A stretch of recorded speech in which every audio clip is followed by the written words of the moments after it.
ICC 2025 2020 batting ranking list പുറത്തുവിട്ടിരിക്കുകയാണ്.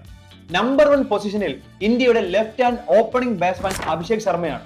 40 ഇന്നിംഗ്സുകളിൽ നിന്ന് 149 strike റേറ്റിൽ 1602 റൺസാണ് അഭിഷേക് ശർമ്മ 2025 അടിച്ചെടുത്തത്. 2025 എല്ലാ 2020 മത്സരങ്ങളിലും ഇന്ത്യ ആധിപത്യത്തോടെ വിജയിച്ചിരുന്നു. ഏഷ്യ കപ്പ് ടൂർണമെന്റിലും ഇന്ത്യ ഇതേ ആധിപത്യം തുടർന്നു. അതിന്റെ പ്രധാന കാരണങ്ങളിലൊന്ന് അഭിഷേക് ശർമ്മയുടെ സ്ഫോടനാത്മകമായ ബാറ്റിംഗ് ആയിരുന്നു. എറിയുന്നത് ഏത് ലോകോത്തര ബോളർ ആയാലും ആദ്യ ബോൾ തന്നെ 6 അടിക്കുക, ഇതായിരുന്നു അഭിഷേക് ശർമ്മയുടെ ആറ്റിറ്റ്യൂഡ്. പല 2020 റെക്കോർഡുകളും തിരുത്തിയെഴുതിയ അഭിഷേക് ശർമ്മയ്ക്ക് ഒരു വർഷത്തിൽ 2020 ഫോർമാറ്റിൽ ഏറ്റവും കൂടുതൽ റൺസ് അടിക്കുന്ന താരം എന്ന റെക്കോർഡ് നഷ്ടപ്പെട്ടു. അപ്പൊ നിങ്ങൾ ആലോചിക്കും, അഭിഷേക് ശർമ്മയേക്കാൾ റൺസ് അടിച്ച ആ താരം ആരാ?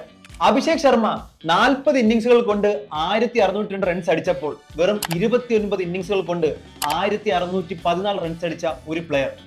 ഇന്ത്യൻ ജേഴ്സിയിൽ കയ്യിൽ MRF ബാറ്റുമായി വരുന്ന ആ പ്ലെയറിന് സ്വന്തം പേരിനപ്പുറം ആരാധകർ മറ്റൊരു പേര് ചാർത്തി കൊടുത്തു: ദ കിങ് വിരാട് കോഹ്ലി. കോഹ്ലിയുടെ പ്രൈം ടൈമിന് പകരം വെക്കാൻ അഭിഷേക് ശർമ്മയുടെ സ്ഫോടനാത്മകമായ ബാറ്റിംഗിന് കഴിഞ്ഞില്ല.